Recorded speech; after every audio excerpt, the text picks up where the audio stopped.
chime back in when she sees us pop up there. Do we have everyone on the board?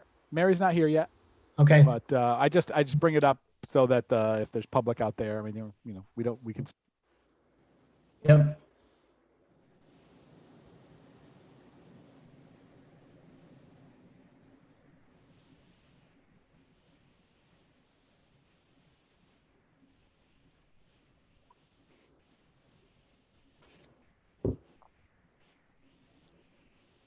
All right. I think that we are out and streaming live. Okay, we'll just wait a few seconds for Mary, and then we'll get going.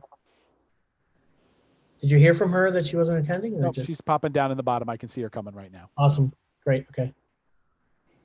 Hello. Hey, Mary. How are you? Good. How are you doing? Good. So I think we're ready. It's at right at 6 o'clock. So we're ready to call the meeting to order. The Tuesday, October 13th, 2020 Board of Trustees meeting. So the first order of business would be public participation. I don't know, Jeff, if you have anything. I will check the latest. I did not as of a few minutes ago, but I will check again, and I do not have anything. Okay, great. We'll move on to the approval of the previous meeting minutes. Pages 2 through 7 in the online. And just to note, there are 2 meetings that the minutes are included in the packet. Yep. Mark, do you need a motion for that? Yeah. Okay, so moved. Great. Second? Second. Okay, great. Any discussion of that? Any changes, corrections, or anything?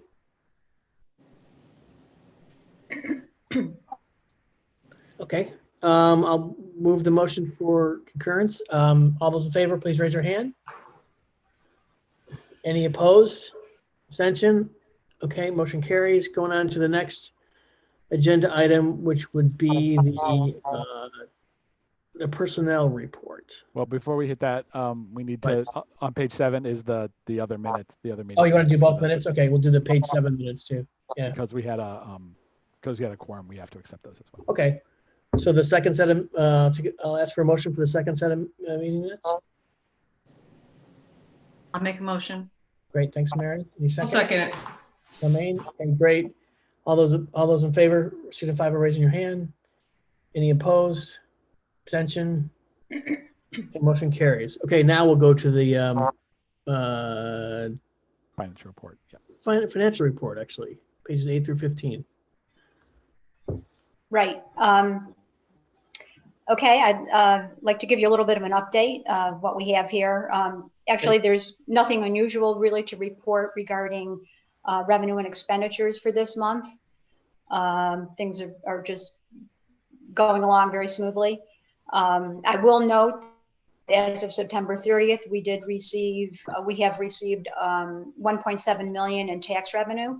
And as of last week, we received another 2 million. So that represents just about 90% of what we're expected to receive.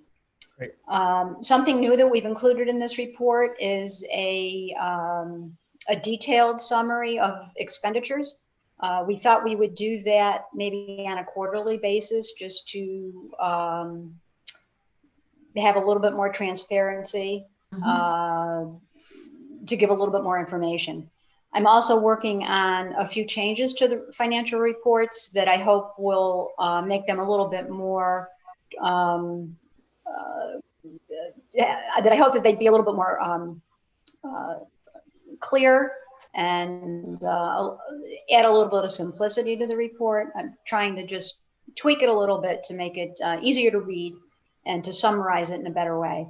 And I hope to have them ready by the next meeting. I have a quick question. I noticed that the health insurance payments were taken out. How often are those paid out?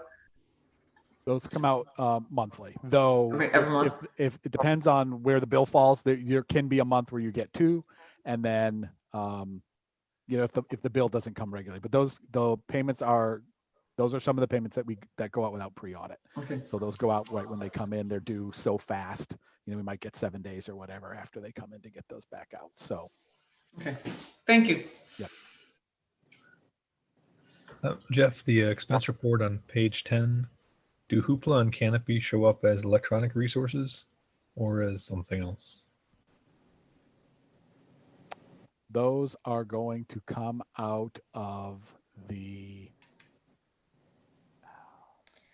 We have not paid a recent bill for Hoopla or Canopy yet. So they're not in there just yet. Anything that we paid was in the previous fiscal year.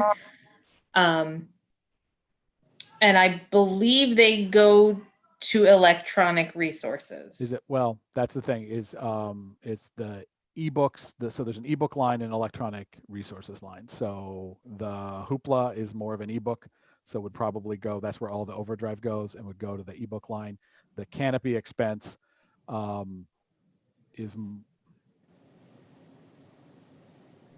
probably fits better under electronic resources. So electronic resources where we would put all of our like databases, Consumer Reports goes there, magazines like Flipster magazines and that sort of thing goes there. Some of these names of, I don't want to get bogged down, I'm sorry about that. Some of the names of these are probably not the greatest names for the lines anymore. Ebooks would probably be better served as sort of electronic content or electronic collections. At this point would probably be a little bit more accurate because some of the resources that we purchase don't fall easily into one category or another. For instance, Hoopla has video content, audio content, ebook content. Well, what is that? It doesn't meet our ontology. So, but I believe that Hoopla will go into that ebook line. Yeah, Jeff, we can take a look at that and maybe change the descriptions if it makes sense. Great. Certainly as time goes on, things change. Yep. And, there might be some lines we won't need anymore. We could consolidate, and maybe some other lines we might want new lines to describe some expenses on a standalone basis.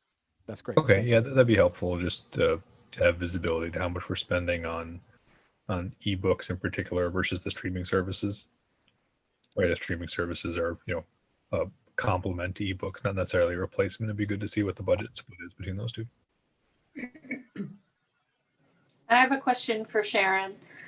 Sharon, you mentioned that the tax revenue was about 90% of what was expected. Is that normal for this time of the year? And then is there any reason not to expect that we'll eventually get to 100%? Yes, I believe it is normal for this time of year. The 2 million we just received last week, so it's not included in this current report. That will show up when we do October. But I believe that we get a large portion of the tax revenue in the fall, September, October, by November, and then there's a little bit that's held back, and we do receive that. Tanya, correct me if I'm wrong, but I think it's sometime in the spring. Yes, what happens is if anyone doesn't pay their taxes, the county makes us whole, or the state makes the county whole. The county makes the library or school district whole, depending on how much of unreceived taxes they have. So that's what that small portion is in the spring. And it's generally after March, it's usually in April, when the state closes their fiscal year, which ends March 31st. So the state then sends it to the county sends it to the school district, the school district sends us our portion. Okay, But thank you. we generally have about 90, in previous years, we've had probably between 95 and 97% received before the spring. So by the end of November, we have anywhere from 95 to 97% of our expected revenue received by the library. And then that small portion is for anyone who, that may be an issue this year. I don't know, depending on, how people are faring financially with the lockdown and COVID and everything. So we'll see how that goes. Okay. Can I just follow up on that? I want to make sure I understand it because I thought I heard somebody say the state makes the county whole and the county then forwards it to the school district and the library. Is it the state's cash or is it the state collecting the late tax payments on behalf of the town? I believe it's the state collecting on behalf of the county and the districts. So the question really, I think maybe you were getting to this, Tanya, the question still is, will there be any kind of material percentage of taxpayers in the town who are unable to pay their taxes, as opposed to, I was thinking it was the state maybe not paying us, but it isn't. It would be taxpayers who are unable to pay their bill in the next 6 months. Jeff, you're shaking your head. Yeah, I'm not sure that's 100% correct. So Okay. the liability for those taxes gets transferred. If you just flat don't pay your taxes, right? You owe somebody. You don't end up owing Bethlehem Public Library. You end up owing the state will take will take over that burden. The state and the counties will take over that burden. And then so we get our cash sort of fronted, and then it becomes the legal process of collecting taxes in arrears, and how they sell houses, if they end up seizing property for back taxes, all that whole process, we are held out of. So we're made whole for the taxes that we should have collected. And then there's this whole separate tax collection process that happens. So we don't wait on that. Okay, so then my question, with that clarification, then my question is that a legal responsibility of the state, or is it like more of a moral thing that they just kind of always do it? I think they have to, but I will, before I come down and make 100% answer to that, I will do my research on that. It has never been the case that we haven't been made whole, and it comes in very close. We always, that makes us up, and it's always a tiny fraction of a percent off from what we budgeted. But I will do my research and make sure I figure out. Or I would suggest that maybe you ask Sherry to do some of that research. If the research is a phone call to Judith Keough, Sherry can do that and build that relationship. So anything we can do to take it off your shoulders, Jeff. Yep. It makes a lot of sense. Thank you. Okay, thank you.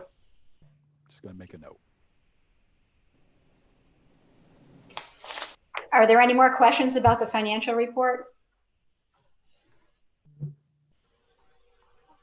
I would like to just comment on the audit, just to give you a little bit of an update. Okay. Great. The auditors were on site for 3 days at the end of September, and everything went very well. We just learned that we have draft financial statements available, and we're going to have a call with the auditor tomorrow to discuss. There's a couple of questions we want to go through with them before we review the statements. So things are really on track, and we'll obviously have the statements ready in time for the next board meeting. Can I ask a question? There is an audit committee, is that correct? Is there an audit committee of the board? No? I don't think so. I No. don't Okay. believe so. I think Okay, it runs so it as just part of- comes, It's so the it just finance- comes to the board. I mean- The results of the audit just come to the board with no committee review. Well, I think that Fine. although we don't have an audit committee, what I had intended being part of the finance committee is I thought that assuming there is time before the statements come to the board, that perhaps the finance committee would review it and get familiar with it ahead of time, Okay. and then it will come to the board. Yeah, that makes sense. I thought finance should handle that. Yeah, definitely. Yep. Yeah. So it's just a different name, but you'll have to do the same function basically, is review it in case there's any other missing information or questions you may anticipate by the board, and then the whole board sees it. Great, Yes. thank you. Great. Board does have to approve it, Charmaine. Yes, of course. Board will have to approve it. Yep, of course. Okay, any other questions on the finance report? Treasurer update? Any questions? Okay, I think I need a motion for approval of the report. So moved. Okay. Second. Okay, all those in favor signify by raising your hand. Aye. Any opposed? Abstentions? Okay, motion carries. Personnel report, page 16. So while it looks a little bit daunting, it is not actually all that daunting. We'll just talk through it really quickly. The only action I'm requesting is the ability to fill the full-time library clerk in circulation that was created. If you look above, Laura Seidel was promoted into a senior library clerk position. And then that would then be her full-time library clerk position is now open because she's been promoted. So that's the only opening that has been created in the past month. All the other openings are listed up above. All the held positions or all the open positions are up above.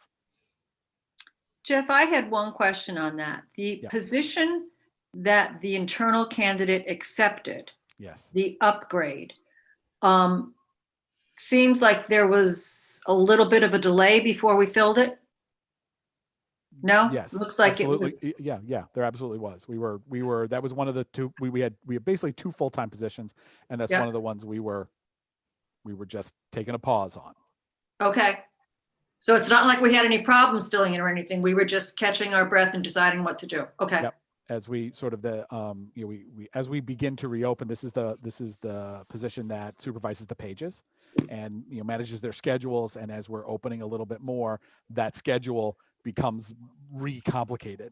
Relatively easy when we're open a fewer number of hours. So Catherine had been performing the functions of that job as the assistant director in charge of that department, and then we had to fill that position so that she had time to do what she needs to do. And this position will manage the pages. So we decided that was the critical need. So that's the one we filled right now. And, so now we have that full-time position open, but that was the cause of the delay. Okay. Thank you. So are you looking for a motion to approve this new vacancy to be filled at some time? I am. I make that motion. Second. Okay, Mary, Michelle, thanks. Any questions or discussions on the personnel report or the motion in front of us? Okay, hearing none, please signify approval by raising your hand. All those in favor, any opposed? Abstention? Okay, motion carries. You have approval, Jeff. Okay, thank you. Do that. Okay, moving into the director's report. Okay, I'll try to keep this relatively short. You've seen the report, so that's you've read a lot of it. I just did want to say we were disappointed that the vendor that we had tried to engage for the aluminum awning just said simply, "I'll see you in the spring. We can't get this done before the winter." Given that the other options that we had were significantly more expensive, and I don't believe actually better. There were more fabric options. They looked a little bit more like an awning that might go in a hotel, like one of those big, long, half semicircle awnings made out of fabric. We're going to move forward trying to look for a more temporary solution to get us through the winter.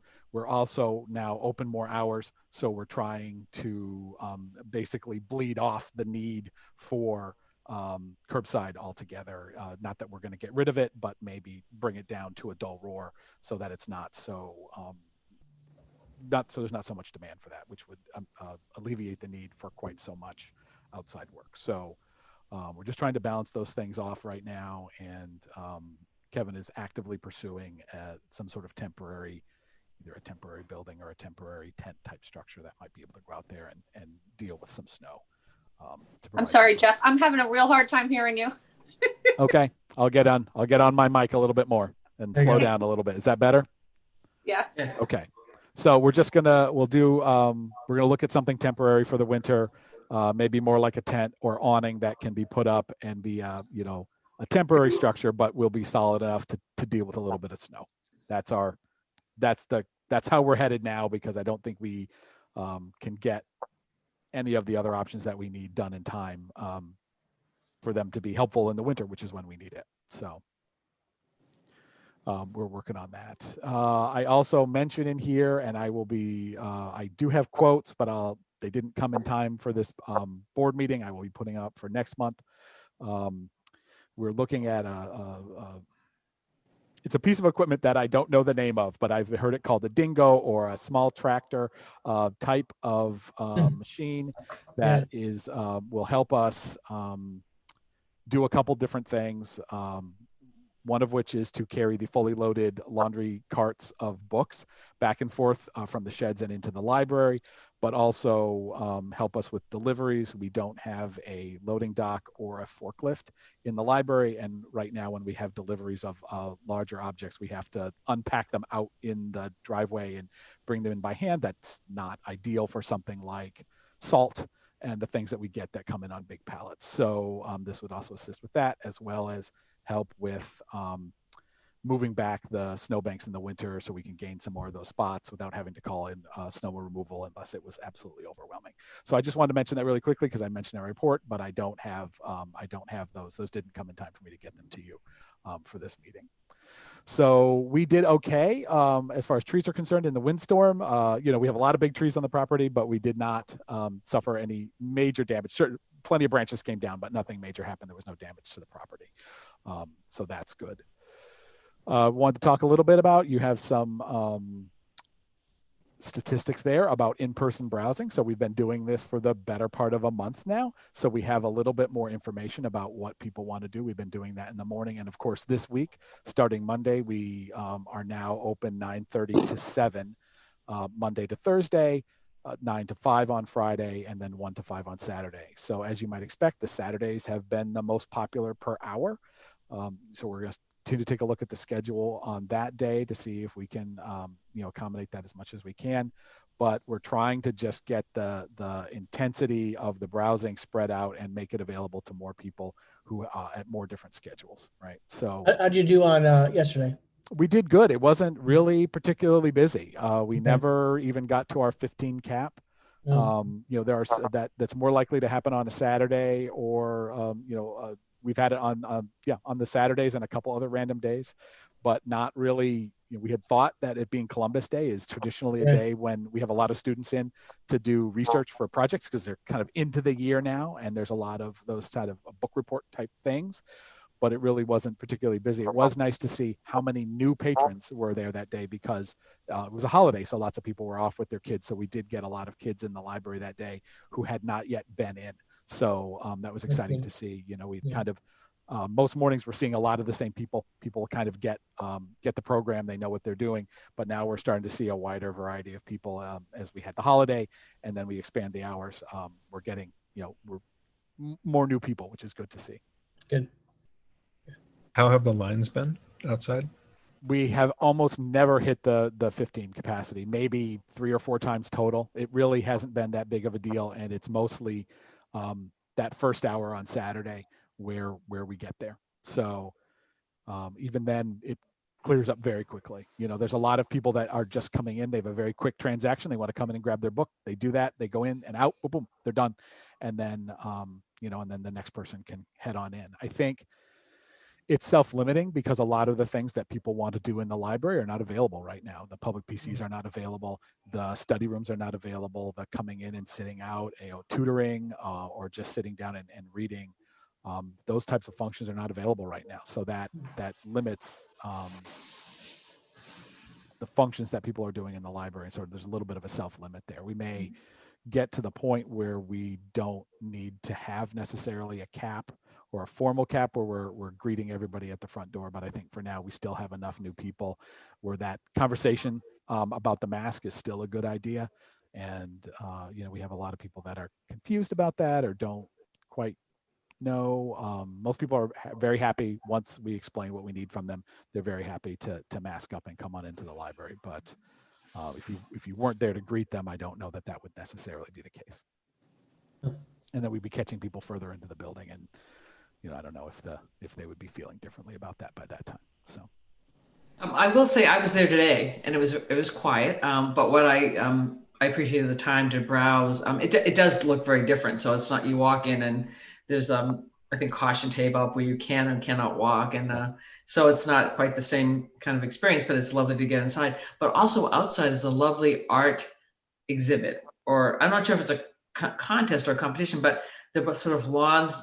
Signs or artwork all on both sides of the entrance plaza, and it was lovely to see that. So thank you. It was good. That's part of our participation in the Great Give Back, which is you know, libraries across New York State are participating in how we can give back to the community. So we thought maybe people had been missing a public art show. You know, they love the art displays that we have on the wall. We're not doing those right now.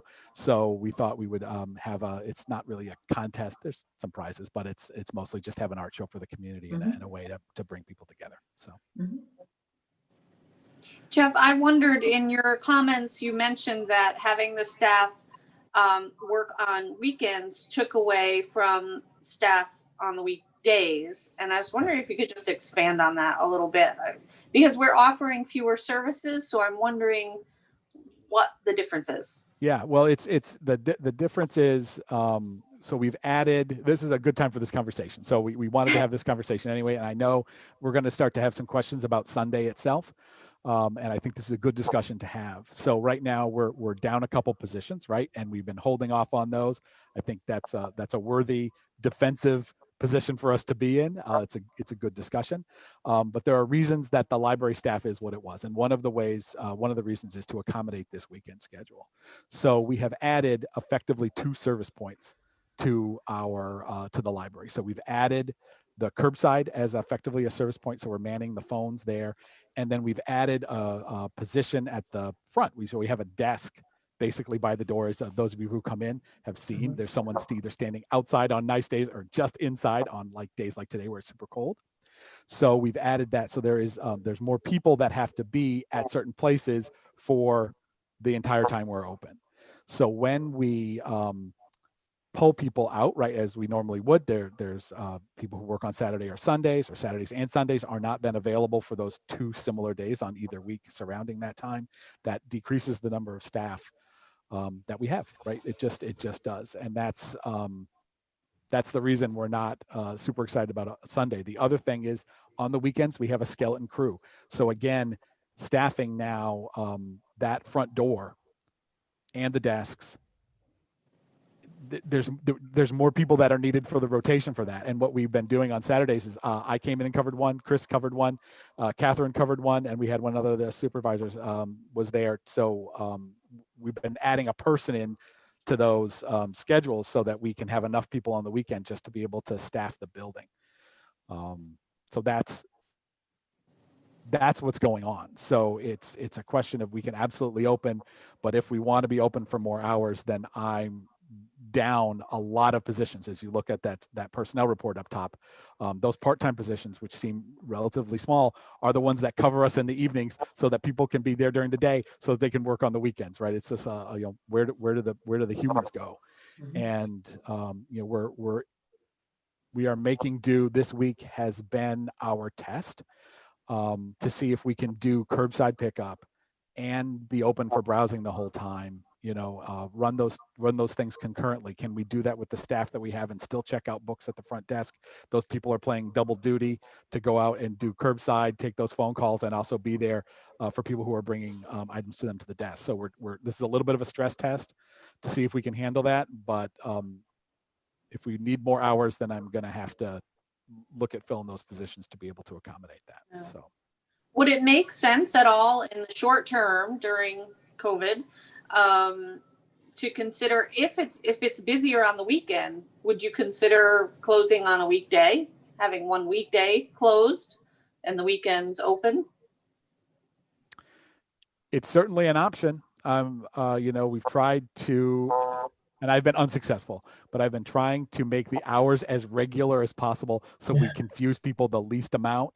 And we have been absolutely confusing lots of people. So I have been unsuccessful in that attempt. But right now I finally got the sort of the core of the day from 9:30 to 7. I've got that core of the day established, and we're open for those hours for most of the week. So I would hate to take that away, but it is an option to try to get some more staff on the weekends. Yeah. No, I agree. Making it the least confusing is definitely the better way to go. Trying to be creative. No, I'm absolutely any of those ideas I am up for. I think the decision will be Sundays or full day Saturday. I think the full day Saturday is probably easier to get to than the Sundays. So we may just, again, it's the lunches, right? Because we're always down people who have to take lunch. Then I'm down those people. And how do I cover that? I don't have, part-time people that just will work a couple hours on a Saturday or Sunday. So to cover lunches, and normally it's just not been a problem. We're just down. It's a little bit slower that people cover, but when we're trying to cover the front door and have those conversations with people that haven't been in the library before, make sure, managing expectations and patron behavior as far as compliance with the face mask thing is now a big part of what we do. So, it's not bad. People are, the community's very, very willing. I just think, that conversation needs to happen a lot every day still. So. Jeff, when you mentioned manning the front door. Yep.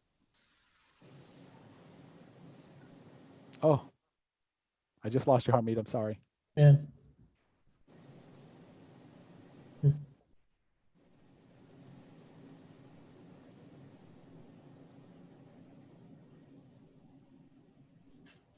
There wasn't even enough for me to anticipate the question, unfortunately. No, we And didn't. then the Right. desks as well, desk and the children's desk.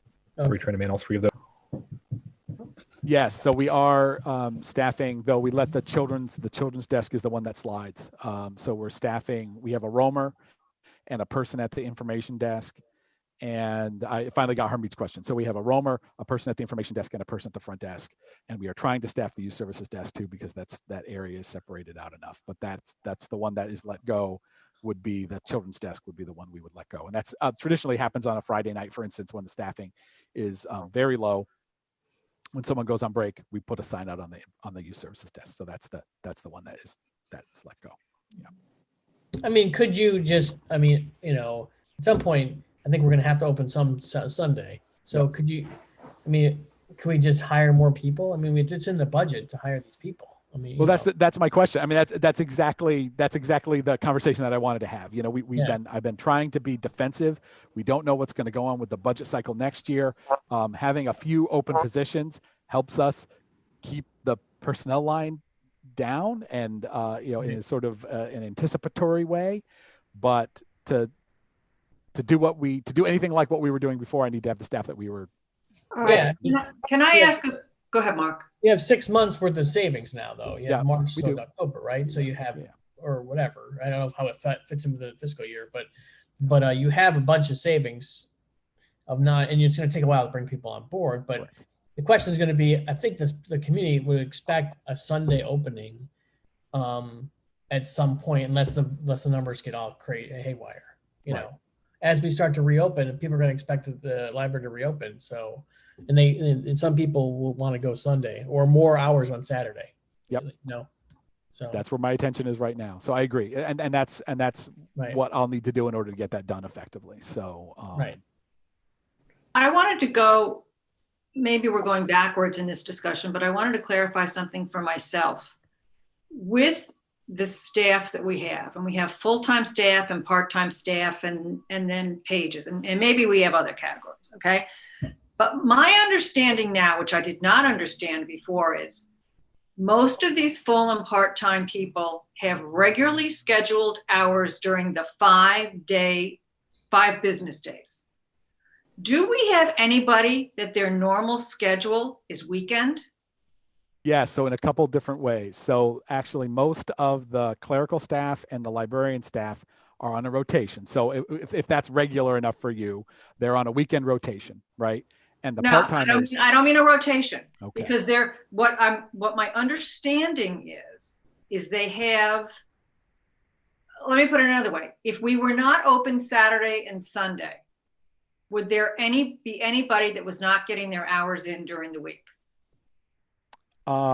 Yes, part-time staff. So that's where we find ourselves right now. So there are part-time staff that those Sunday hours are what they work. So it is a rotation, like let's say it's a 1 in 3 rotation. They're hired to work a certain number of shifts during the week, and then every third weekend.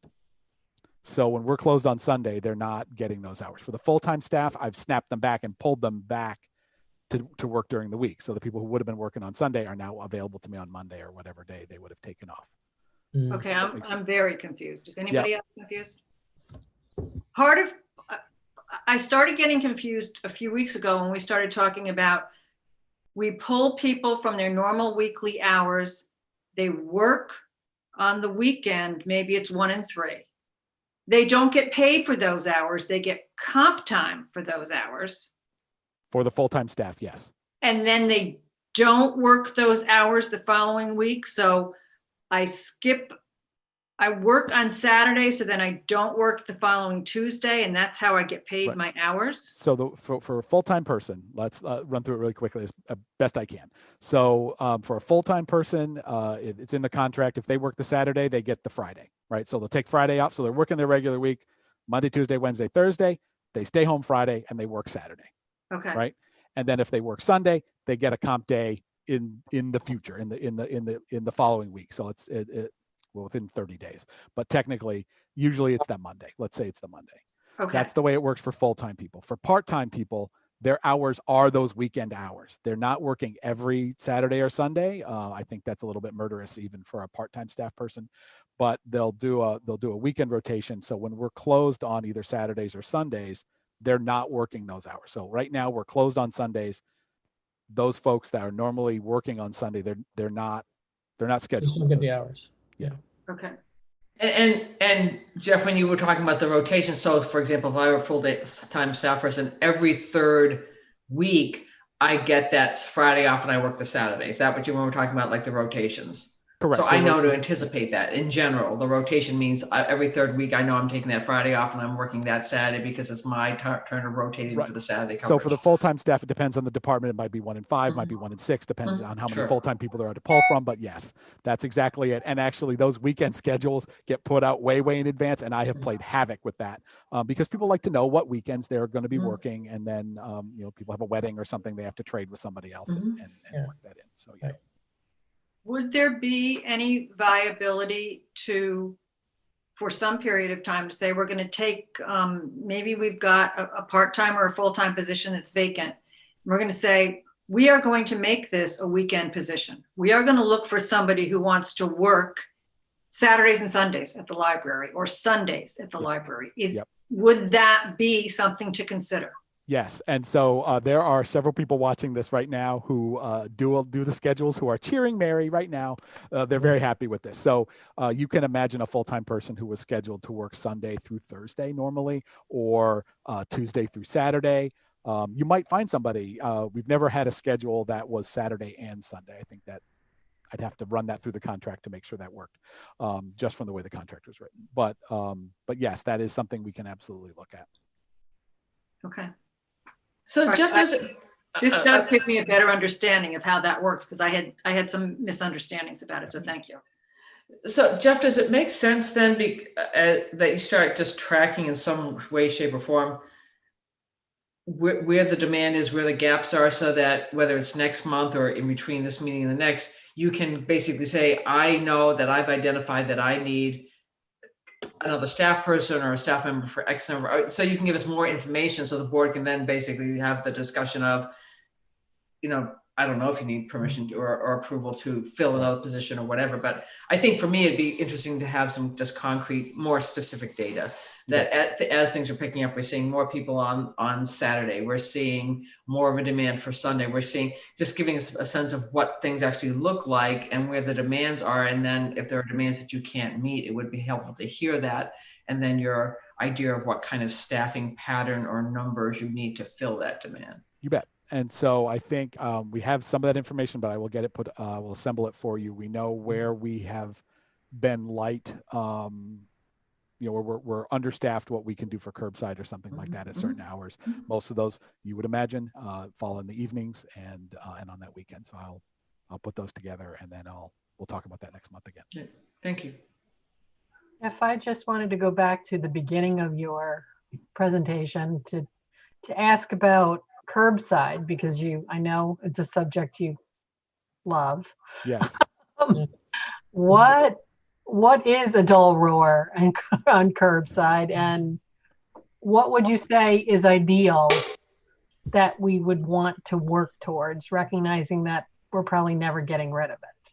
Correct. So if when we had presentations at sort of right before we started to close and COVID entered the world, we had plans to start a curbside pickup for people anyway. And the classes that we had gone to at a seminars, all the libraries were like, this is not a problem. It's a service that people like to know that is there, but not a lot of people actually use. There are certain people for whom it is the perfect solution for them, and lots of people for whom they just like to know that it's there. It's kind of like books to people. People like to know that that's there, but not everybody necessarily would use that for themselves. So curbside was couched the same way. You maybe would do a couple a day. People have little kids in the back and can't get them out and unpack them out of the car, or they have a mobility issue, and it's great for us to be able to bring those out to them. We had plans to do this. This was happening, and I thought we'd imagined that we could incorporate that into our present staffing situation and schedule. We had We had plans to make this happen. And right now, though, it is our primary circulation method. So Catherine is absolutely watching those numbers as we try to see what method items go out of the library right now. And that what's good about right now is that we're open for the hours that we're also doing curbside pickup. So we will be able to see, does demand actually increase? Would people want to come into the library if they could, or are they just as happy to move forward with curbside pickup? If curbside pickup continues to be as in demand and our major circulating outlet, even though we're open, then we are going to all have to have some discussions about how we're staffing, right? What people, where I'm pointing people, and during what hours I'm pointing people. That is a staff intensive operation, curbside pickup. So if, as I imagine it may, and some other libraries have had this experience, as people realize the library is open, you can come in and pick up your items, the demand for curbside just drops right off. I've got my fingers crossed from that, but I'm out of hope right now. So I'm just gonna watch the numbers, and we're gonna react to what those numbers say. So you have to watch the viral numbers. Whether it's the flu or other things, and people talk about second surge. So I think that will perhaps may influence things too. And I think the people who are coming in are obviously the people who are willing to come in, are the people that are going through curbside unaware that they could come in, but they would be willing to come in, or the people who are very much just as happy not to come into the library. And I suppose I could query them, but absent that, we don't get a lot of information. I get a little bit of information. We have some folks, when we're not running curbside, happens on the weekends. We have a few people who come to the front door, want to pick their stuff up, and are not at all interested in entering the building. So we are able to bring those out to the front door for them. But they're kind of surprised that we're not running curbside on the weekend, and I'm explaining that we're on a skeleton crew. So. And in the long term, just to reiterate, Lisa, because I'm not sure if you were at that meeting, but I did bring up to Paul Mays to ask him about the possibility of doing a drive-through window. Some other libraries have that, and but that's not a short-term solution. But just because you had asked about it never going away. Right. Yeah, I mean, at some point, I think we have to question whether we just make a decision about, like, we're not doing curbside in February or something. I mean, or I think people will use it if it's available. So we have to figure out, like, we can watch the numbers to a point, and this, I don't think they'll really drop. My views are not going to dramatically drop off. I mean, who knows, right? But at some point we're going to have to say the service offering of this library is the following, and then kind of see how it goes. I mean, it's going to be, I'm not sure we can be reactive. We might have to be like ahead of it in some ways. So, or really curtail the hours, or do it every other day or something like that to make it, manageable. Right. And am I over anticipating the issues that I imagine are going to be part of this in the wintertime? How many days is it actually going to be absolutely untenable to be walking around outside and icy and slippy? Or does that actually happen a lot more than I imagine it does? So, I'm trying not to let my pessimistic nature overtake me on this, but imagine and be clear-headed about what that actually looks like in the winter, and try to figure out, what we would need to keep everybody safe to do that. So. I just want to say, for the curbside, I know, Jeff, it's so hard, but I support keeping it in some manner, even if it's, I would also support significantly reduced hours, even, 2 days a week between this hour and this hour. As someone who currently has a creature who cannot go indoors anywhere but my own house, the curbside pickup is a huge help, not just, at stores and things, also, for you guys. And I imagine that even in non-COVID times, it would be very helpful for people with creatures. Yes. So I totally support reduced hours. Like I said, reduced days, making it very, very, you have to plan ahead. The patron has to plan ahead for this, but I think it's a great service,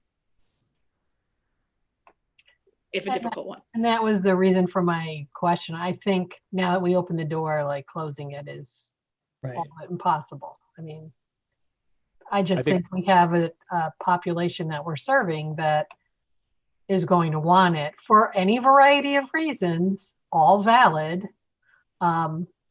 according to them. So, rather than getting into arguing about what those reasons are, it's better to kind of take it on, directly. Yep. You've had lots of people express that they would not like it to leave. So, Caroline, your opinion is shared by many folks. So. It's a pain, but it's good. Yeah. There's a lot of things like Yeah. this. Are they going to pay more taxes for it? I mean, when it comes down to it, I don't know. I mean, it sounds silly, right? But the exact same experience that Caroline just mentioned when it comes to pay at the pump for a gas station, right? If you've got a kid in the back of the car, will you pay an extra nickel per gallon? Absolutely. Absolutely. Right? Or a dime or $1. Absolutely. Right. No question asked. Right. Yeah. So I think people are making those trades today, and they're willing to pay for the service or for it to be part of the budget, I think. Yeah. Well, I think it's all handleable. So it's just, have we gotten to the point where playing defense on this may not be our best, our best move. Now we have to staff to the services that we want to be able to provide. And that's, what we've traditionally done. So it may just be time for that. Right. And think about staffing is like, okay, well, we're going to offer it. We're going to staff it then. Yep. Right. Do it the right way. Yeah. Yeah. I just feel like we've been, in all honesty, and for good reasons, we've been in a make do kind of situation. And if we're going to normalize things, then we stop doing make do and we start operating the way we need to operate. So, yeah. Okay, great. Thank you. Would it be reasonable for next time, I guess, to try to have a view of what that resource plan would need to look like? I mean, assuming that you're going to have to do curbside in volumes similar to what you're dealing with now for at least the winter, right? So from now until March, right? 5-6 months of still significant volume, right? What would you need to staff at to survive? I will try to get that and as well as the other things that are needed for that that may be non-personnel, and I'll try to get those put together for you and just I'll give you my best thinking about that. All right. Well, it's interesting, Jeff, you use the word normalize, and I think perhaps we have to think about the new normal. Yep. And so it may be some mishmash of what you had to do for COVID and what people are expected from before. The other thing is you're not going to get the awning. So it's also what's doable when you don't have some kind of covering to get from the building to the car for your staff too. So I think it's absolutely our goal to have some sort of covering out there. It may just not look as cool and as slick as we thought maybe it could. So, yeah. I would also like to add from my opinion individually, when we're looking at what we might need, I would also hope that we are factoring in, as we alluded to earlier, the possibility of closure hours in the middle of the week. So if we determine that we think the population in Bethlehem strongly wants longer hours on Saturday and Sunday, and if we have to cut hours someplace, would we consider Wednesday morning? We don't open till noontime on Wednesday or something, but there may be another block of time during the week that we say, instead of not opening on Sunday, we're not going to open on one morning a week or something. Because again, for me, it comes back to what do the taxpayers want if we can shuffle stuff around. And I think that might be part of the time to think about that. mm-hmm.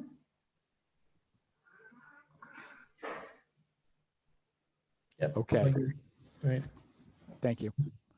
Can I get back into this? You were at programs. Okay. You were about to Reality, sorry. Okay. Very good. No, it's a great discussion. I appreciate everybody having that with me. Talked about book bundles. You see the statistics there for book bundles. Just try to give you information about what services are being used. Talk about new services that we're doing that people continue to like. Book bundles are one of them. We did it very informally before, but now we'll keep that going. The pop-up library, we're trying to run that this week, though the weather is not being very cooperative with us. We did run it on Columbus Day, so we had pop-up and curbside and open from 9:30 to 7 to try to compare what people were doing. When we did that is very preliminary. When we did that, many people looked at the things that were out on the pop-out library and then came right in the library afterwards. So they were not a separate. They didn't appear to be with a few exceptions, they didn't appear to be a separate group of people. They were excited to see what was outside and then said, oh, but I'm gonna go inside and check out some more things. So I found that interesting. I thought they might be a little bit more separate folks. So lots of good programming that we're still trying to figure out what it is people want virtually. The Coffee and Conversations program continues. Our story times, which are one of our keystone programs, and normally we see massive amounts of children in the storytime programs, and in person. So we're building an audience there, which is exciting to see that they can do that virtually. Charmaine, you mentioned the great give back and the art on the green. We were, I'm always pleased to see when the public participates in our program. Always worried that we throw a party and no one shows up, but so many people wanted to have something put in there. Quarantine Memories, again, still that's up. I gave you the link for that. And then we are the chart, just to let you know, as far as having speakers in presenters, the costs for having them do it virtually are essentially the same as having the cost for them to do it in person, but the numbers are significantly lower. So we are being judicious about how much money we're spending on presenters when we know that we would have expected this kind of person to bring in 70 people before, but we might only get 15. For us, the economics would say that should cost less, but for the performers, of course, that's not their view. So we're being judicious about how we spend that programming money just right now. It just doesn't quite line up. We're doing more of the virtual programming with our own staff. We're doing the programs that we can do in-house and that are straight in our wheelhouse. So the book discussion groups and the story times, and then being judicious about our outside presenters for that reason. And I did throw in a new heading here, upcoming programs. I think you should know what we're doing. There were some questions about what we were doing for Halloween. We are working with the town of Bethlehem and the Parks and Recreation. There's going to be a story walk Halloween. The Friends of the Library are going to participate with us, and that'll be out at the Elm Avenue Park. We're finalizing our own, something we might be able to do outside at the library the week of Halloween as well. There is a virtual pumpkin contest, which I thought was cool, so people could submit their jack-o'-lanterns or whatever that they've done at home. I am excited about the virtual caregiver support. I think that is these types of programs have been very successful for us in the past. We've run a couple different series about how caregivers need to take care of themselves and then how they can advocate for the people that they're caring for. So this is just a continuation of that program. And then the Democracy in America program, which is an extension of our very popular Alexander Hamilton, the Federalist Papers programs from a couple years ago. So same folks that were involved in the grant in it, and I'm excited to have that coming back. And we are doing more outreach with the schools. We've been asked to come in, virtually participate in some of the libraries and some of the classes in the schools. So I'm always excited. The contacts between the library and the schools have always been strong, but I think, everybody, kudos to the school librarians and figuring out how they're doing their jobs, and then working with us too. So that's really, I'm heartened to see those increased connections between us and the schools.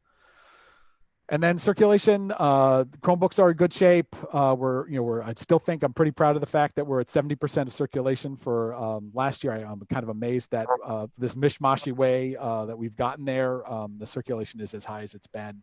Yeah. That makes me happy, and I'm kind of proud of that. I'm proud of the staff for being able to make that happen. It's a combo of e-collections, book bundles, curbside, in-person browsing, all of that to be that close to our regular numbers. I'm pretty proud of that altogether. And then I mentioned here really quickly, we were having an issue with our phone system. People were calling up at curbside. Now, our phone system has been relatively unimportant for the past decade, right? That is not how people tend to interact with us. It used to be super important. It works. People call us sometimes. They call for information. Perfectly happy to have it. It's trucked right along. And then this summer it became super important because it's an integral part of curbside pickup. And then we had where only one person could call in at a time. So people were calling out for curbside and they were getting a lot of busy signals. So we started to investigate some cloud services that might be able to ameliorate that problem. In any case, our vendors fixed it with some quick thinking on our IT department. We were able to tell them exactly what we thought was going on, and they were able to figure out from there that our sort of hunt group and rollover function just disappeared somehow. So that has been reinstated. That logic has been put back into the system. And so now that's working again. I may come back to you at some point. There are a lot of really good features of having a cloud phone service, but I am happy to not make that decision under duress. So Good. that's, we're going to take a hard look at that. We've done some looking at some different systems and trying to get those on different contracts. The costs are still significantly higher than we're paying now for our phone system and service. So it'd have to be compelling, but we're talking about it. So Jeff, does our existing system have the potential to allow for texting? Like, could a patron pull up to curbside and text, "I'm here, here's my name"?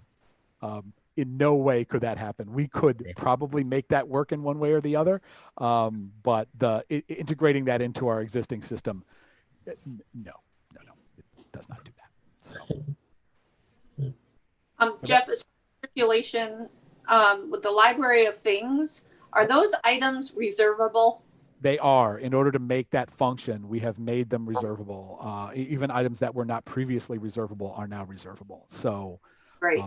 Yeah, we've had to. That's some of the changes we've had to make. You used to be, if it's in the library, you can come in and pick it up. But then, if you couldn't come and pick it up, that's not a good service model.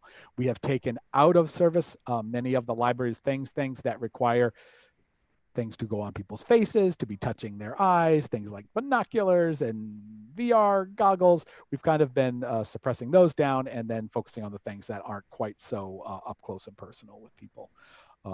So we'll continue to evaluate as we move through the winter. Great. On Library of Things.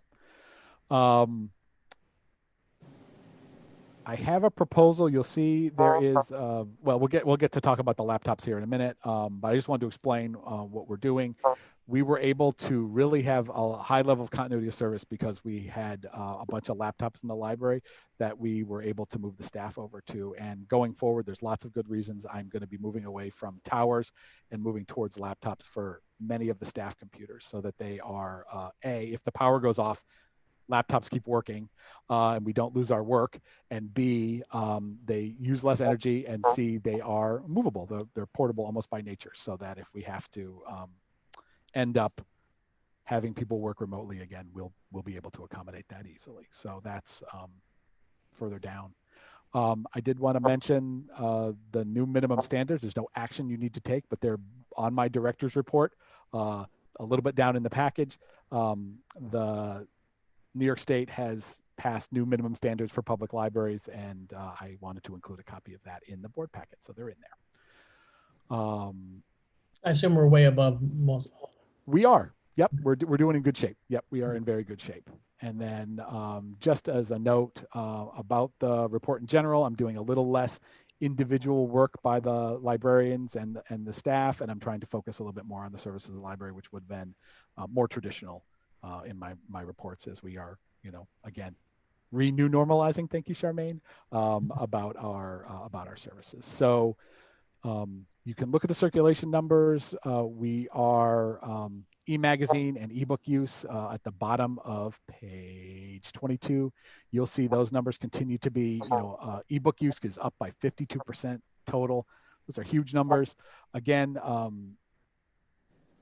a relatively small percent, but it's of our overall circulation. So we circulated 37,000 and a little bit, and we total in last month, but then we checked out almost 10,000 of those were e-checkouts. So it's a relatively high portion of our circulation right now is electronic checkouts. And I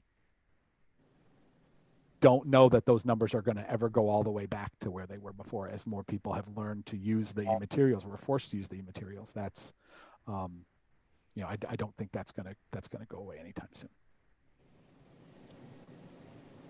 Let's roll through and make sure. That's it. So that's my director's report. Okay, great. Really appreciate that you put together all the data on the browsing and even the book bundles. That was very interesting to see. I think this information is really good as we're continuing through this time. I'm trying not to overwhelm you with statistics, but I think some of these things I put into my report rather than making it as a formal part of the ongoing statistics. And I am aware also that some of these board packets become really the historical record of the library. And I think it's important that we put that stuff down, it may be important someday for someone to Yeah. understand what we were doing and have those numbers. So thank you. Okay, thanks, Jeff. UHLS? Not a lot to report.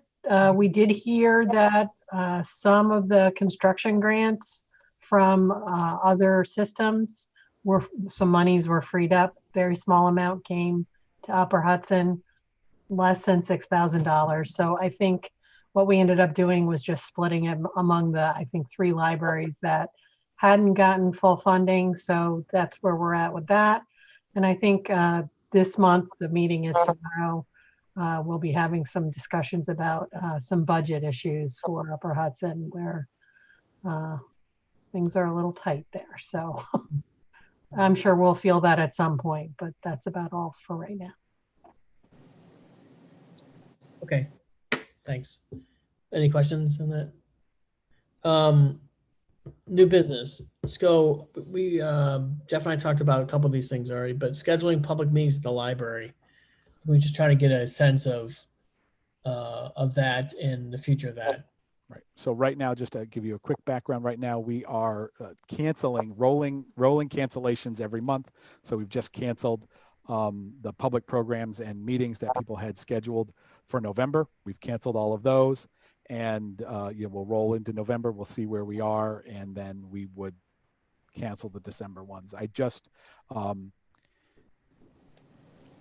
wanted your thoughts on whether you thought that this sort of doing this on a month-by-month basis, is that the most effective way to do that, or do you think we ought to just sort of set a date out and say, we'll talk to you on January 31st or something like that? I didn't know if just your opinions on how we're managing that. I don't know if you heard anything from the community, but for now, we're canceling them a month at a time.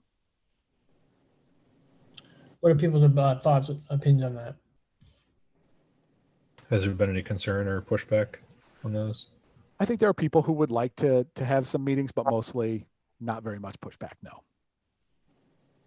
I think we're living month to month right now. So I think the way you're handling it is consistent with the way the community is functioning. So I think it makes sense. Okay. And it may well be, sorry. Are you getting any feedback from people that it's too short notice for them to get word out? Or I think the meetings are largely just not happening. There's some groups that are meeting outside. One group in particular is meeting outside on the stage when the weather's nice. We've been lucky enough to have good weather, so that's been happening. But I think people largely understand it. I think what we're going to run through, if this goes on till next March, we're going to run through any of the schedule. We haven't allowed anybody to put new things in. The bigger problem may be when we reopen the system to allow people to say, okay, now we're going to accept things going, we're to a point where we're allowed to accept those. I think we're definitely going to have to set a date and advertise that out for people to say, you can start booking your dates at some date, by April. If we are still not able to have public meetings, that we'll have run through 13 months of people booking their dates. And we canceled everything in March, right? Did we cancel public meetings in March? I can't remember. Not until into March. I think there were definitely some meetings that happened in March. Yeah. March 13 was lockdown day. March 13 was that pivotal Friday. So I think we were canceling stuff that was later March. Okay. Jeff, I may have misheard you, but did you ask, or are you asking for feedback if you should continue to do it month by month? I heard something about January. And so did you ask, should you just tell people you're canceled through January? I'm not sure if I misheard what you were saying or what you were asking for. Thank you. Yeah, right now we're canceling month by month. I kind of get to the middle of the month and then we'll cancel the next month. Mm-hmm. And I anticipate that will continue to happen for several months going forward from what I'm seeing. I didn't know if it would be beneficial, if you thought it would be beneficial for us to set a date and say, absolutely, there's going to be no public meetings before the end of January. Would people like to hear that, or is it just better to go through and cancel these a month at a time? That was my question. How much staff time is spent keeping up the current schedule and then, contacting everyone and letting them know it's canceled? Is it significant? Is it insignificant? It's not completely insignificant, but it's some managing the calendar is some work. Though it's been less work because we've not been doing the intake part of this. So Jennifer's been working on the calendar. We've instituted a new system, so she's able to go through and cancel those things electronically, and people get an email. And if they have a question, they will call her, and then she'll talk to them. So, So if you were to say all meetings are canceled for the foreseeable future, we'll let you know Yeah. when we come back. Would you be able to keep, like, say by some miracle we come back in February, would you still have all of the meetings that were scheduled for February in the system somewhere, or would everything just go away? they're still in there. I think we could suppress them, which is what we've done right now. If you go in on our calendar, you don't see all the reservations that people have had. You're seeing mostly our meetings and then the virtual programs that we have, just for simplification reasons, to make it a little easier to identify those programs. We've been suppressing all of those meetings altogether, but they're there. They're in the database. So I don't see a side in suppressing meetings for the foreseeable future and freeing up a little bit of staff time if free staff time is also an issue you're dealing with, Or perhaps just saying no, meetings are canceled or whatever through the end of the year, at least December 31st or something, or foreseeable future, whichever you want. But Okay. Yep. I think that there's a public perception issue there. I like the idea of canceling month to month, Jeff, because I think people are kind of operating on the idea of, even though I may disagree with this, about, what's hopeful. And I think if there's an optics issue, if the library is canceling things 3 months ahead, but kids are still in school. Right. Right. I think that makes it, that makes, while I agree with it, and I believe that we will likely have to cancel public meetings well into 2021, I think that that just makes the library look alarmist, and you would probably get more pushback from the community with a declaration such as public meetings are canceled for the foreseeable future, as opposed to just doing the piecemeal canceling month by month, where everyone says, okay, another thing's, we'll try again next month. And it's just a mental game that people play with themselves. I also would want to open up the discussion to, there are a lot of groups that have a normal weekly or monthly meeting in the library. If they had access and could schedule those meetings electronically for next April, May, June, I don't know why we're not allowing them to do it. It's just a placeholder on a calendar. I would like to look at it, an extension of what we're talking about.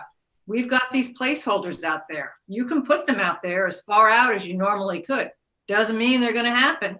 But if you want, I would like to see us consider that if it's no staff time, they're just booking them electronically, because that could alleviate that problem next February or something, when we open it up and suddenly there's a rush for people, and people that always had Wednesday evening at 7 o'clock are going to say, what do you mean I didn't get Wednesday evening at 7 o'clock? I've had that time. You know what I mean? Yep.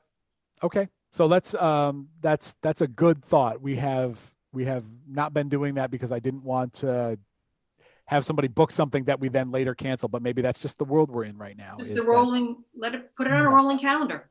Okay. Yeah. All right. That's good. I think I'm happy. Okay. I think I got it. So thank you Right. for that. On page, sorry. Yeah, go ahead. Calliope, let's get to that. Yeah. So the Canopy Renewal, I've put together the Canopy Renewal it's not really a quote because it's an ongoing pay as you go. It's pay per use, the model for Canopy. We got obviously a screaming deal last year where we paid not very much money for this service. It has clearly been very popular. I am an advocate for continuing that, even though the cost would be higher for next year. We are estimating a high estimate for this for the full year to be just about $19,000, maybe a little bit higher. We went back to them and asked for sort of a capped price, which is the deal they gave us this year. And then they looked at our use and gave us a brand new capped price of $24,000, as they had our use statistics, which they did not have. And they are asking us why we are so different from all the other communities of this size. And I'm like, it's just different. We tried to tell you when we were buying the service. So we got a really good deal on that last year. But this year, I think what I'm advocating is that we just go with a pay-as-you-go model.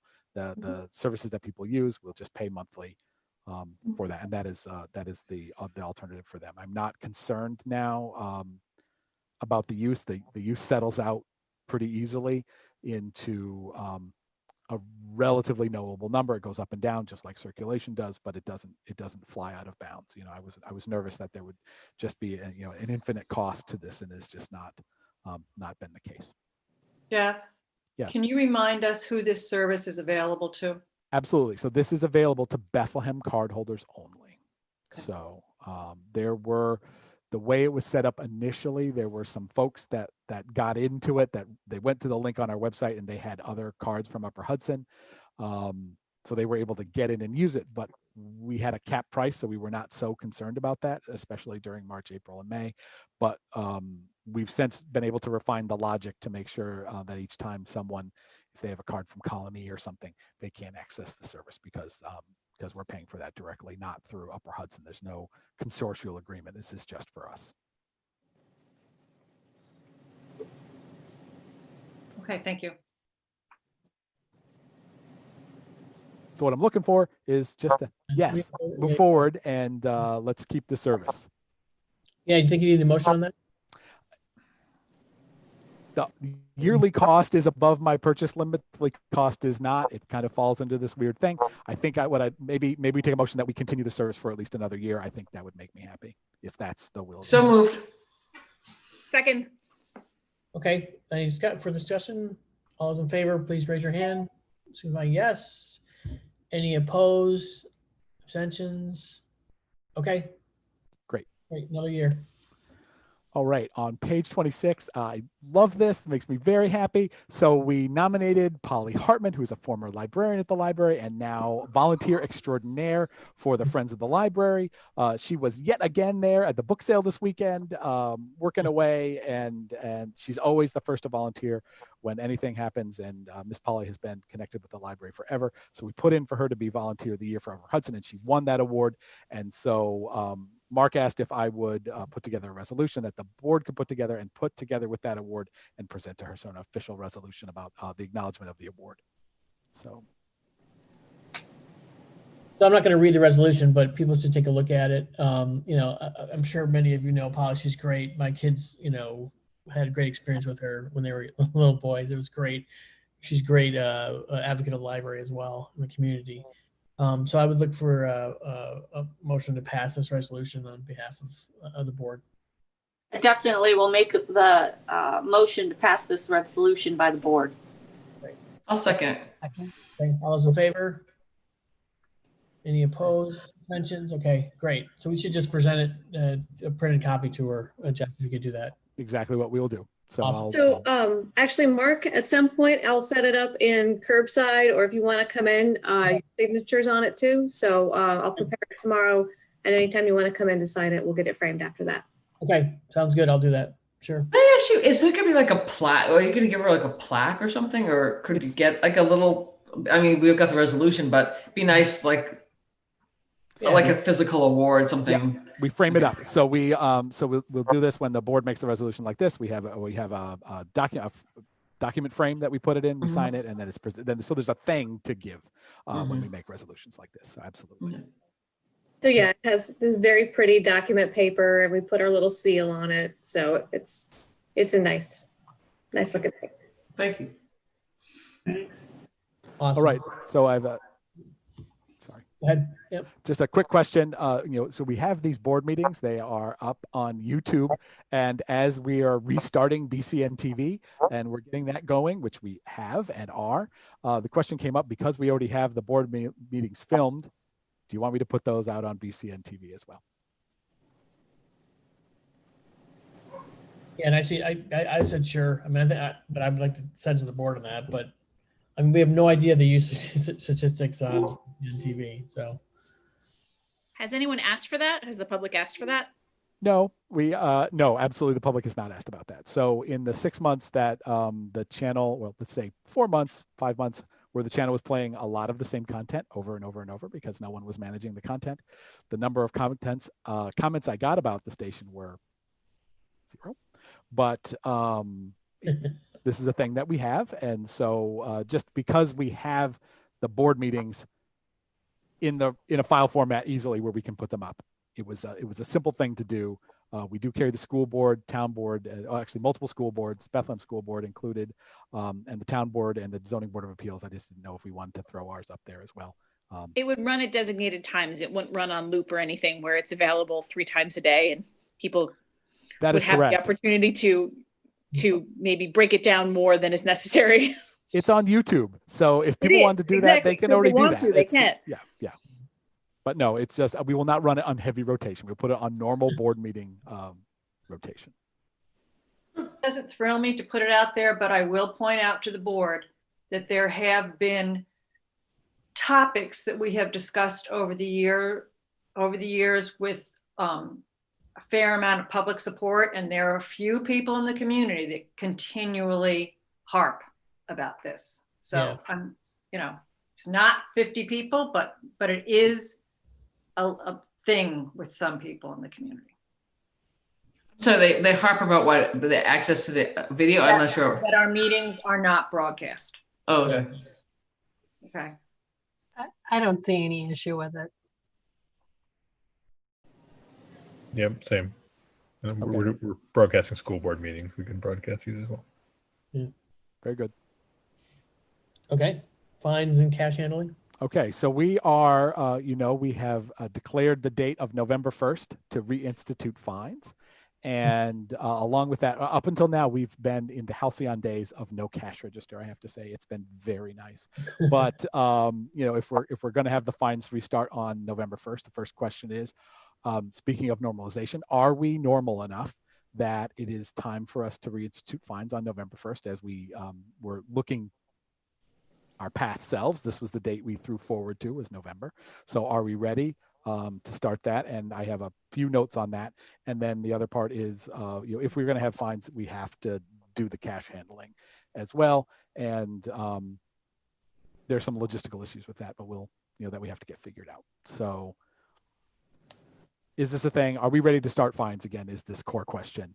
And then I will mention a few of the challenges we're going to have with the 96-hour quarantine, the backdate function, which I think will have to give people a certain amount of backdate. We cannot institute at a system level. It is checked individually by a human being each time they do a check-in. So there are, the staff is good. They'll do it most of the time, but we'll deal with any issues that pop up from that. I think we're going to have to be pretty liberal with our interpretation of what fines mean, because we're not going to have as tight a control over the process as we would normally have expected, given the changes to the check-in and the quarantine process that we have going right now for items that are returned. So I'll let somebody else Can talk. I ask for, again, I should have looked this up. How much do we normally make in a year? Do we know what the last full year was, what we took in for fines? 35-ish thousand, 36,000. Wow. It's Yeah. material. Yep. Do you know So- what so other ju- libraries are doing? I put this out to the directors because that was the exact question. What are the other libraries doing? Colony is currently accepting fines. None of the other libraries are currently taking fines right now.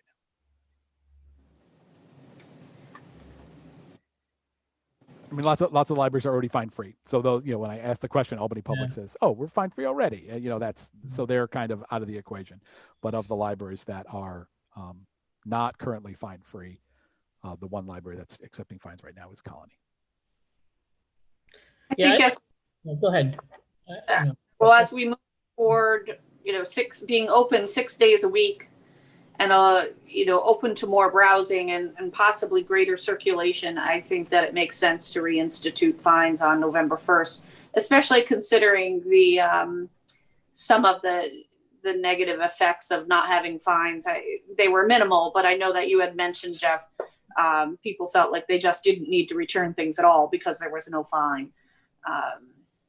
So I would agree to reinstate them for November 1st. Yeah, that's where I am at too. Like, I think it's okay to do November 1. I kind of hate making the change right before the holidays. And I'm going to ask something, and it's probably going to be too much work, and you can tell me it's too much work. I'm wondering if for November and December, people could get a notice saying, you accrued fines now. We accrued your fines, but we are waiving them for November and December. So let me just tell you, here's your accrued fine that we have just waived. But like give them an ease into it period is what I'm saying. And then say, but we're going to be hard on January 1, we're coming in and we're starting the fines again. Well, can I ask you a question? So when you talk about fines, I would imagine that you would start, you're not going to back fine everyone. Actually, one of the reasons I came to the library today, because I had some books that were way overdue, but anyway, true confessions. But you're not, like, for example, on November 1st, you're not going to collect all those fines that have accrued now. Are you talking about starting on November 1st, anything that's late as of moving forward, correct? Correct. So you're exactly right. There's the subtlety in there is that we wouldn't go back and reinstitute the fines that had been going forward. But there would be items, let's say you checked out something in July and didn't return it and then didn't bring it back till November 15th. Those fines, even though you had checked it out when we were fine free, you've returned it now after we're not fine free, you'd be charged for the fines for that item. Does that make sense? So there would kind of be that November 1st would be the end of the amnesty. Right. And, so you get fines from November 1st to November 15th and not from July to November 15th. No, you would get from the date that you checked out the material. Oh, wow. Oh, okay. I think it would work that way. I mean, there's a cap on the fines for the item, right? Until November. No, the date it went overdue. I mean, if you were renewing it for 4 months of that and that was valid, you wouldn't be accruing fines. Right. You know, and this is advanced enough. That's why I want to ask this question. We are in enough time that I can, Kristen's right here. We can put out a bunch of information to people, get this in front of their faces and tell them, no, this is for real. If this is going to start on November 1st, then we need to tell people. I promised that I would tell them. And we told them, and we'll tell them again and tell them of the consequences of this again and just make sure everybody can know that before we start. I just want to give people ample warning before that. If you're going to, if you were talking about collecting all accrued fines from the date that it was late, including the summer, I would suggest you start a little bit later, maybe December 1st, just to give you enough time. But that's just my thought. I would even say January 1st. I think that people respond to natural deadlines like that. It's not arbitrary, but November 1st or December 1st is kind of arbitrary. January 1st, everyone thinks of a reset. You're right, there is a cap on fines. I think Mary's point is well taken. Again, an optics thing, just right before the holidays, suddenly you have an extra $20 bill. So I think, and then just huge signs, at curbside in the front of the library, just warning people that it's coming. I wouldn't want to be on the staff hitting people with fines in November and December. The look on people's faces when they build, it would be extremely tough on the staff. I mean, that's occurring to me now. Yeah. I'd rather have a sign up saying you're going to be hit in January. And hopefully we'll start seeing some more books come back too. Yeah, I'd support that. I think January 1st makes sense, given what you've just said. I think there might be a bit of a confusion though, because the library would definitely be telling people, if it was November 1st, you have all the way until November 1st to return your books with no fines. So the public would know and would have opportunity to not have any fines whatsoever, regardless of when we set the date, because we will let them know ahead of time that this is happening. And I too would favor a natural deadline, so to speak, with the January 1st. However, as a parent with little kids that love to have things around the holidays, holiday books, cookbooks, movies, things like that. And if you have a lot of patrons that aren't returning things, also newer materials that aren't being returned in a timely manner, and that's a hard take during the holidays too. Jeff, how has the return behavior been for the past few months? So we're actually, it's fine. And I will, Catherine, who's on the call, can produce some of that better data so you can know for sure. What I did have were several lovely, normal, regular patrons look me dead in the face and say, oh, I don't have to bring this back because there's no fines. So you know me, I have been strongly and staunchly in the no fine camp for years. So, and I continue to be there, but that did surprise me that was the takeaway from the no fines was, oh, now there's no due date. I'm like, and people are getting overdues now. So they do get an overdue. People are like freaking out. They're like, oh, I have overdues. And I'm like, well, there's no fines with the overdues, but we do need the item back on the date that it's still due. So I have a feeling most people are bringing their items back on time, but sorry, I just also wanted to mention that many people will have 12 items on hold and they'll only take 6 because they know they only have 2 weeks to read it by the due date, even though there's no fine. So many people are still really conscious of how their borrowing affects other people. I also just wanted to mention with holiday books, we purchase, especially kids' books, we purchase so many extra copies knowing how popular those items are. So, and the new books, I know that we have a lot of popular things available for people, and I don't think that being fine free has limited access to that. So I have a question because I actually saw it when I was in there. I was wondering, so the 7-day express really isn't a 7-day express, as you can just not return it, correct? And not be fined right now. That's true. Because I saw that and I was like, oh, I wonder, okay. The other thing is November 1st is in 2 weeks. That's my concern. So it gives you 2 weeks to get the word out and for 2 weeks for people to find the stuff. We have been talking about November for a long time. And that was my promise to the public was that we would, when we decided this November date months ago, Kristen's been putting out that date so that people would know. Okay. I said, I'll give you at least a month's notice. Right now we're just, if we decide to go with November, it would be time for us to really hit that bell hard and make sure that we brought people up to date. Just whatever that date's going to be, that's going to be the way it works. But we have told the public that November was our expected date. So if we go to January, what's the revenue loss? I mean, that's really the issue I have. 6 months, figure 6 months of fines. And then, no matter what, there's going to be a fine law in revenue as circulation is down 30%, let's say that continues for now. And so much of that use is electronic. Of course, there's no fines on electronic books because they return themselves. So we're going to be taking a loss, Sherry and I will be talking about our anticipated fines for the next fiscal year. But when we put this budget together, there was no way we could know this. So we put kind of a moderate, regular amount of fines. So they're going to be fine revenue is going to be down, even if we started fines yesterday. Fine. Right. The question is it going to be down more if you push it to January or not, or does it matter? 2 months more of the 70% of whatever it would have been. Right. So you're talking, I don't know, $5,000, $6,000, $7,000, maybe. Maybe more. I would probably. It was well, if you're doing 35,000 a month or a year in a good year, Right. that's 3,000 a month, and we're not doing 3,000 a month in fees now. So maybe 4,000 or 5,000, maybe, and I think that's a high estimate. Yeah. That's a high estimate. Right. Which we can. And we probably have, we've underspent in some other areas that would probably offset that lost revenue, particularly salaries. Our personnel is going to be way down. So, or not way down, but it'll be definitely more than that. So, yeah.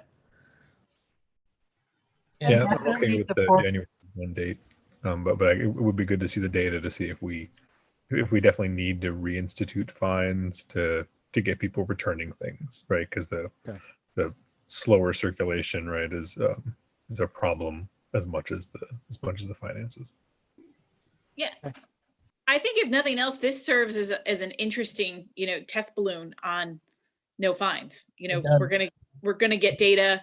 We're gonna see where changes can be made. Where shortfalls can be made up for. So I think that there's actually a lot of value to this. Not an intended experiment, but it's gonna get us kind of information that we need to move forward with a discussion that was purely hypothetical for the most part beforehand. Well, and the coming months, if we go forward with January 1st, the coming months are, of course, better analogs for our regular business than the past, since June has been. I wouldn't have said curbside only was a good month, or just doing browsing in the mornings from 9:30 to 12:30. It's probably not a good look at that, but this is, we're closer to that business. So, okay. I So definitely support the January deadline or moving it, but I also think we need to be very clear about, what that means in terms of fines and how far back we're going. Because I really don't think there's good understanding that that's what we're talking about at this point. Yeah, think I think you're right. I think maybe see some examples, like, of how it would work. If your book was overdue as of October 10th, or whatever, give us some examples. 'Cause I think you're right. I would say people may think it's, my November 1 to November 15th in their prior example is what I owe, not back to, say, September when it was overdue. Well, We should and- also, sorry, we should also advertise the maximums, because Yes. Yeah. whatever, I think we should also make it clear that you can pay no more than X amount of dollars, Right. because that way, if people decide to do whatever they're going to do, they know that I owe $25 no matter what. Right. So the other thing is, I'm going to talk to Catherine, and it may well be that we can run a report that starts the fine on a given day. We have some limitations with the system. It is not our system, and it does what it does. So we'll be looking through all of those things. I like the idea of having those examples. We want to run through that thought experiment. So we'll go ahead and put that together. And also, I think we make it very easy to avoid a fine with online renewals and email reminders. And also the staff is really good if there's extenuating circumstances, and work individually that way. Yeah, make no mistake. The next 6 months are going to be weird, no matter what. So the Like staff, the last 6 months. yeah, well, yeah, just different weird, right? So the staff knows their job. They're very good at knowing how to apply the rules. So I have a question. Besides the discussion, do you need are you asking for any kind of decision or date for the board to move forward with at this point? I think that would be good. We've had enough different opinions. I think I'm getting a consensus, but I think it would be a good idea to just say, I make a motion to extend fine amnesty until January 1st, 2021, with lots of advertising that date. And fair Can I amend that to December 31st? So that the fines are December 31st, 2020. Absolutely. Make a motion to extend fine amnesty to December 31st, 2020. Second. Any further discussion? Okay, all those in favor of that motion, please signify by raising your hand. 1, 2, 3. Okay, any opposed? Any abstentions? Okay, motion carries. So I think, Jeff, in the interim, we need some data and others, start to work on the public relations on the December 31st thing. you got it. The work for Catherine is racking up as we speak, but she's on it. So we'll get that put back out. Okay, so that pushes the cash handling issue too as well. So other new business? Yep. So I just have the other thing in your packet, starting on page 27. I have a quote for 10 new laptops and the docking stations that would be associated with those laptops. That is way over my authorized budget limit. So the quote is $18,637. It is on New York State contract with Dell. I'm going for 10 rather than try to get 5 because the pre-length of time we need to order computers has been very long. So it's taking a long time for us to get any sort of electronics in. I'm trying to guess what I'll be needing for the next 6 months. And, we have the money in the IT budget to be able to do this. And I think it's very important that we, we have the laptops. In addition, laptops come integrated with a couple nice things, microphones and speakers, which our desktops do not, and the camera built right into the laptop. It's just become an incredibly important way. All of the meetings for all of the staff, not just the librarians, but all of the staff, the meetings that we do both inside and outside are exactly in this format. So headsets, and microphones and cameras have become incredibly important, and having that be as easy as possible is also a good thing. So. Jeff, I'm sorry. Sometimes I have a little hard time picking up everything you're saying. Did you say you had the money in your IT budget for this? There's absolutely money in the IT budget for this. Yeah. Okay. Thank you. Okay, sounds good. I think we need a motion on this. Make a motion to approve the purchase of 10 laptops. Second. Michelle, great. All those in favor, signify by raising their hand. Any opposed, abstention? Okay, motion carries. Okay, other new business. Is there any other new business anyone has? I have a quick question. Sure. I am operating under the assumption that we will have the same committee, hoping that we will have the same committee that acted last year for the contract negotiations. And I'm just asking those people that maybe they could start thinking about it, because if they don't want to serve on it, we would have to think of who else would be serving in their stead. So I just throw that out there as, it's early, but I was kind of hoping the same two people would do it, because I thought they did an outstanding job, but they each have to make their own decision. So that's my only comment. Okay, great. Okay, any other new business? Okay, moving into old business, we have the lingering issue of the auto transcription for board meetings. I think we had some consensus. We were looking at the transcripts that came through automatically, and while they are not perfect, I think they are in compliance with law. And what I had gathered from email was that there was a consensus to stop doing manual transcription for the board meetings. I just thought we should make that official at a board meeting. Yeah, I thought that was a consensus too. I make a motion that we stop the practice of the of the employees doing the manual transcription, and we accept the YouTube version of it as our official record, or something that's better worded. Sounds good. Okay. Mary made the motion. Any second? I'll second it. Okay. Any discussion? Okay, all those in favor, please raise your hand. Any opposed? Abstentions? Okay, motion carries. Long Range Plan Steering Committee. So, update. Yeah, so the next meeting is planned for this Friday. Right, it's a meeting without Paul to review the latest data. Jeff sent an email out, I think, with the latest attachments. I haven't had a chance to go through it yet. Jeff, was Paul able to get us the additional quote information we were looking for? I think that was the last piece. What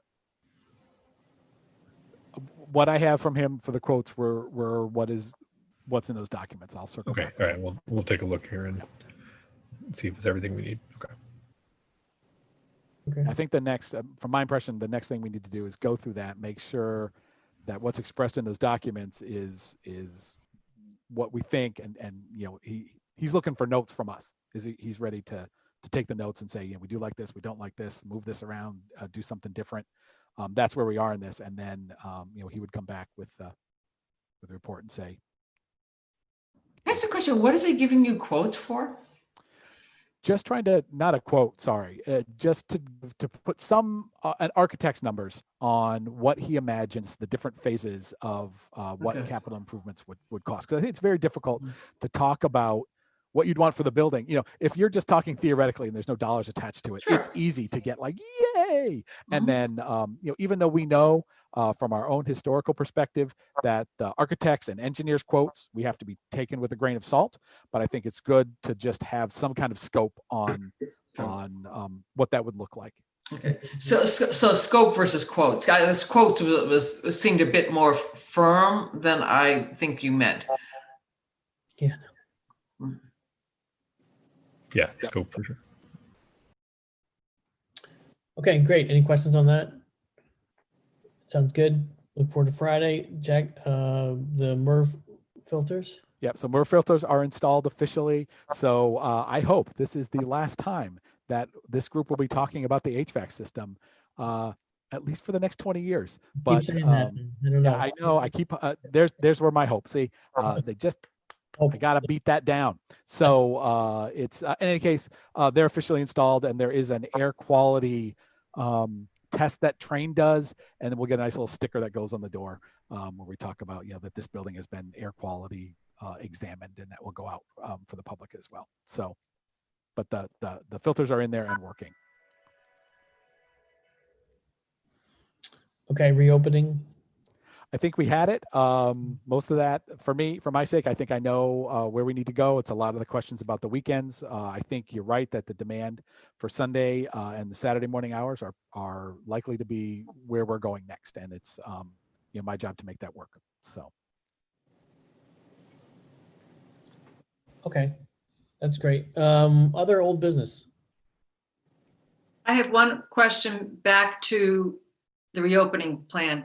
Sure.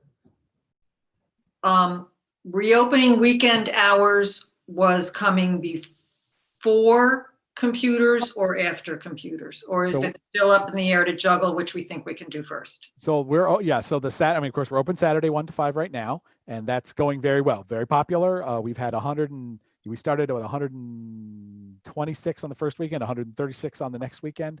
So those have been big days for us to have people, and those are our biggest single days yet for people inside the library. Public PCs would be the thing to handle. I think we've been, the demand has clearly been for us to be open more hours, which is why we focused on opening in the afternoons, getting into the evenings, making sure we can go to 7 o'clock so people who are working have an opportunity to come into the library. I did hear that from people as well, that the Saturday and evening hours were particularly important for people who are working. They could bring their kids to the library. And then the question is, what's more important, the public PCs or Saturdays and Sundays? I think maybe those don't have to happen separately, but there are some logistical issues to figure out about those public PCs. And I've been talking with my fellow directors about this. Some of them are offering public PCs and some of them are not. The interesting things happened when, as soon as you put a table and a chair in the library again, that expectation is that things are normal. And I'm going to be at this chair for 4 or 5 hours, and that's been the experience of some of the libraries who were really having very good experiences with browsing, as we have, moving people through just fine, people coming in, getting what they wanted and getting out of there. But we've had some questions from folks about there's kids are doing learning from home. Wouldn't it be great if the library could offer them a place to come and study? And the fact of the matter is, all of the reasons that those kids are home from school are the reasons that you shouldn't be coming in and sitting in the library. Right. So those two things are hand in hand, unfortunately. So while I would love to be able to offer that tutor space, I honestly have been looking at igloos, some kind of way to provide some space for people to be able to do their tutoring or be able to do their individual studying. It just seems irresponsible at this point for us. So that's why I'm hesitant about the public PCs. I think it looks to me, from my perspective right now, I'm going to work on the weekend hours for browsing. Having families come in and able to pick out children's books has been particularly important. Children's materials took a really, really hard hit in this, even higher, from a higher percentage than the adult materials. Who knows? It could be a number of factors, but I'm very, very happy to see the number of families that are coming back in and allowing their kids to pick out the books. And I think that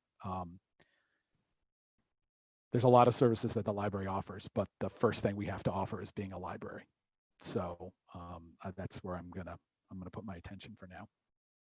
I also want to add to that one thing you didn't mention, and I know you're aware of this because you put it in an email, was people bringing their own laptops in.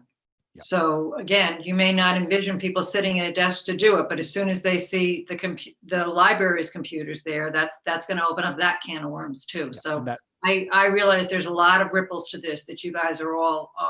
I just was wondering where today you're thinking your next front is, and I understand that can change week to week. So yep. That was all I was looking for. Thank you. And it's really we've been so lucky with the weather. It sounds ridiculous to say that considering the the wind and everything else, but people have been able to be outside at the library and take advantage of our Wi-Fi and the power. We put lots of power plugs out when power was all over in the community. We had wires all over the plaza and people were charging up everything, rolled the charging locker out front.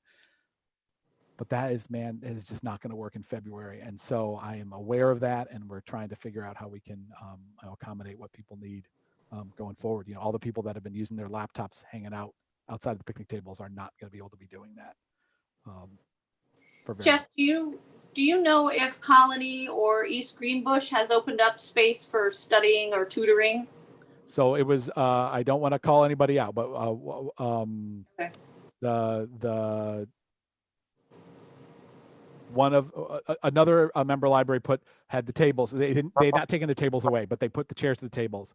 And as soon as they put the chair there, people are going to be in the chair. And then this library had a more strict half-hour policy. You can come into the library for half an hour, then policing those chairs and trying to say, you've been in here for half an hour, you have to leave for somebody else, became a major issue. And so even the libraries that were the first libraries to open up in our area seem reticent to want to open up for tutoring space. Some of the small libraries, there are very small libraries that have a table, and they don't seem to have a problem, but they don't get anywhere near. At some point, the scale thing does break down a little bit. If you've got 4 people in the whole library or 1 person in the whole library, what's the difference between that person and a staff member? There's literally no difference. But the demand that the larger libraries have on those resources makes it a bigger challenge for us. Okay. Great. Any other old business, future business, or anything for the good of the order? Okay, I just have one comment. I just encourage the board to try to get to that democracy program that the library is offering. The Federalist Papers program I attended, it was amazing. So same speaker, this guy is a really good speaker. So if people get a chance, they should pitch that to themselves and also to your friends and family. That's a great program. Do we have a Facebook post on that program? There is, Kristen? Yeah. She's saying yep. I saw her shake her head. All right, I'll go search it out because I'd like to promote that as well. I think that's a good program. Yeah. Oh, great. Okay, any other public participation? I will go back and check.